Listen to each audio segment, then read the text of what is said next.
Hello বন্ধুরা, আমি আর্য। তোমরা দেখছো ইন্ট্রো বাইকস ইউটিউব চ্যানেল। তোমরা যারা ব্যাটারি গাড়ি সম্বন্ধে জানতে ইচ্ছুক তাদের জন্য আজকের ভিডিওটা।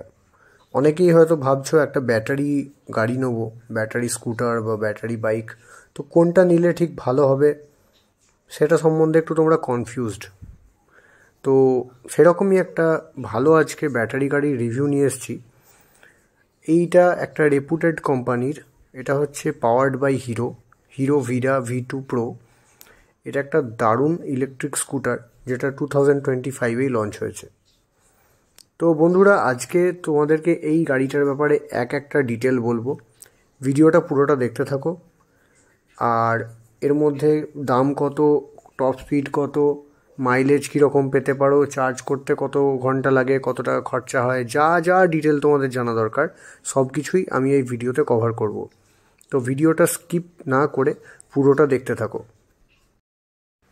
এখন তোমরা অনেকেই হয়তো ভাবছো যে হিরো ইলেকট্রিক বলে একটা যে ইলেকট্রিক স্কুটারের কোম্পানি আছে, এটা বোধহয় তারই কোনো প্রোডাক্ট। না, একদমই না। এটা আমরা যাকে হিরো মোটোকর্প বলে জানি, হিরো যারা স্প্লেন্ডার বানায়, যারা আরও ভ্যারিয়েন্টস, গ্ল্যামার এটসেট্রা যা গাড়ি আছে সেগুলো বানায়, তো এটা সেই কোম্পানির, সেই হিরো কোম্পানির। তো বুঝতেই পারছো কত রেপুটেড। আর এখানে দেখতে পাচ্ছ সুইচ সেগমেন্টগুলো দেখো, কত অত্যাধুনিক সব সুইচ সেগমেন্ট। এতে হ্যাজার্ড লাইট, ইন্ডিকেটার্স সব কিছু আছে। ইন শর্ট, প্রথমে আমি তোমাদেরকে লুকটা দেখাতে চাইবো। এটা দেখো ব্যাক সাইডটা, এখানে একটা সাসপেনশন রয়েছে, খুবই হার্ড মনোশক সাসপেনশন। এবং দেখো এর যে মোটর সেটাও কত সুন্দরভাবে ডিজাইন করা। টায়ার্স তোমরা দেখতে পাচ্ছ, একদম ভালো MRF-এর নাইলো গ্রিপ টায়ার দেওয়া হয়, ডাইরেকশনাল টায়ার, পাথর টাথর ঢোকার কোনো চান্স নেই। আর স্টেবিলিটিও খুব ভালো মেনটেন করে এটা। মোটামুটি 12 ইঞ্চি অ্যালয় হুইল তোমাদেরকে এতে প্রোভাইড করা হচ্ছে। দেখতেই পাচ্ছ কত সুন্দর অ্যালয় হুইল, 5x2, এটাকে স্পাইডার অ্যালয় বলে। কত সুন্দর কাটিংটা করেছে তোমরা দেখতে পাচ্ছ ডিজাইনটা। আর এইটা হলো পিছনের যে মোটরটা থাকে, হাব মোটর, সেইটা। তো ফ্রন্টে তোমরা পেয়ে যাচ্ছ ডিস্ক ব্রেক। ব্রেকিং এফিসিয়েন্সি গাড়িটা আমি নিজে চালিয়েছি, খুবই ভালো বন্ধুরা। মানে তুমি 60-এর স্পিডেও ইভেন আমি ব্রেক মেরেছিলাম, তো 3-4 সেকেন্ডের মধ্যেই গাড়িটা থেমে গেছিলো উইদাউট এনি স্কিডিং। আর দেখতে পাচ্ছ এখানে ফ্রন্টের সাসপেনশন, এটা হচ্ছে ফ্রন্টের টেলিস্কোপিক সাসপেনশন।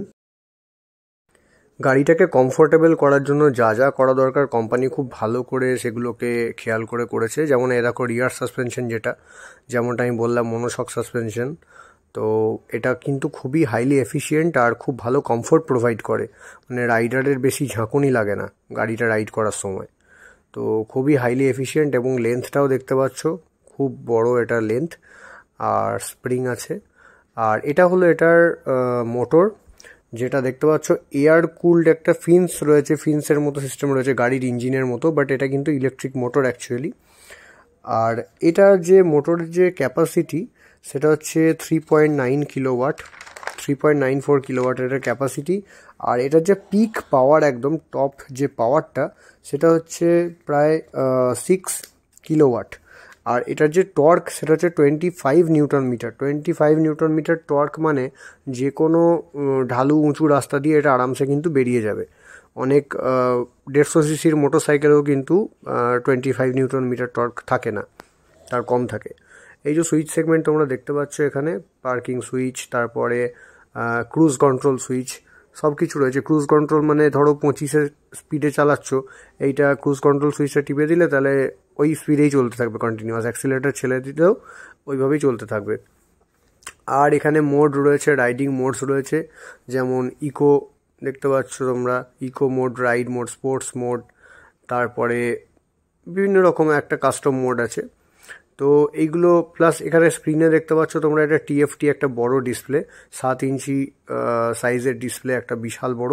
আর এখানে তোমার তারিখ, কত কিলোমিটার চলেছে, সব কিছু ডিটেল দেখা যায়, কত স্পিড, কত রেঞ্জ, ইচ অ্যান্ড এভরিথিং তোমরা ইন ডিটেল দেখতে পাবে। সাথে তুমি গুগল ম্যাপসের সাথে কানেক্ট করতে পারবে, মোবাইলের সাথে কানেক্ট করে কোন দিকে যেতে হবে, ডান দিক বাঁ দিক, কত মিটার অন্তর কোন দিকে টার্ন করতে হবে, সব নেভিগেশন সব কিছু এতে কিন্তু প্রোভাইড করা হয়েছে। গাড়িটা আমি চালিয়েছি, গাড়িটা চালিয়ে পার্সোনালি আমার খুবই ভালো লেগেছে। আমি টেস্ট রাইড নিয়েছি একটা, এবং টেস্ট রাইডটা আমি অনেকটাই জার্নি করেছি। আমার কিন্তু খুব ভালো ফিল হয়েছে, কেননা গাড়িটা খুব তাড়াতাড়ি পিক আপ নেয়। টপ স্পিড আমার গেছিলো 90 কিলোমিটার/আওয়ার। তো মানে স্পোর্টস মোডে 90 কিলোমিটার/আওয়ার অবধি স্পিড ওঠে প্রায় কিছু সেকেন্ডের মধ্যেই, মানে ধরো 2.9 সেকেন্ডের মধ্যে 0 to 40 কিলোমিটার/আওয়ার স্পিড উঠে যায়। আর এটা যে কোম্পানি ক্লেম যে রেঞ্জ, মানে একবার ফুল চার্জ করলে এটা মোটামুটি 115 কিলোমিটার কিন্তু যায়, প্র্যাকটিক্যালি এটা দেখা গেছে। বাকি এই গাড়িটা ওভারঅল খুবই ভালো, আমার এটা বিল্ড কোয়ালিটি খুব ভালো লেগেছে। ওভারঅল গাড়িটা খুব ভালো। গাড়িটার মানে চার্জিং ধরো 5 ঘন্টা মতো চার্জ লাগে ফুল চার্জ হতে বাড়িতে চার্জ করলে, আর যদি পাওয়ার স্টেশনে চার্জ করা হয় চার্জিং স্টেশনে, তাহলে ওই 1 ঘন্টাতেই ফুল চার্জ হয়ে যায়, এবং তারপরেই 115 কিলোমিটার তোমরা ট্রাভেল করতে পারবে। তো গাড়িটা ওভারঅল আমার খুবই ভালো লেগেছে। এমনি ব্যাটারির ওয়ারেন্টি 3 বছরের দেওয়া হয়, প্লাস 2 ইয়ার্স তোমরা এক্সটেন্ড করতে পারো। রোড সাইড অ্যাসিস্ট্যান্স 24/7 অ্যাভেলেবেল, কোনো অসুবিধা নেই। গাড়িটা তোমার প্রায় 1,40,000 মতো দাম পড়বে। ওভারঅল গ্রাউন্ড ক্লিয়ারেন্স 155 mm, মানে খুবই ভালো। তলায় হামটাম থাকলে ঠুকে যাওয়ার কোনো সম্ভাবনা নেই। আর ফুল চার্জ করতে মোটামুটি 25 টাকা মতো কারেন্ট লাগে। আর এটা দেখছো, এটা বুট স্পেস, এটা 26 লিটারের বুট স্পেস দেওয়া হয়েছে। আর এই দুটো ব্যাটারিগুলো খুলে নিয়ে গিয়ে চাইলে বাড়িতেও চার্জ করা যাবে আলাদা করে। খোলাটা খুবই ইজি, হাতে করে এটা টানলেই ব্যাটারি খুলে বেরিয়ে চলে আসবে, কোনো ডিফিকাল্ট কিচ্ছু নেই। এইভাবে গিয়ে নিজের বাড়িতে গিয়ে চার্জ করতে পারবে, আবার গাড়িতে রেখেও তুমি চার্জ করতে পারো। তোমরা দুটো ব্যাটারি আছে। তো একবার ফুল চার্জ করতে 25 টাকা মতো কারেন্ট পড়ে, তাতেই 115 কিলোমিটার ট্রাভেল করা যায়। আশা করি ভিডিওটা ভালো লেগেছে। যদি লেগে থাকে অবশ্যই একটা লাইক করো, আর আমার চ্যানেলটাকে সাবস্ক্রাইব করে দাও। দেখা হচ্ছে নেক্সট ভিডিওতে।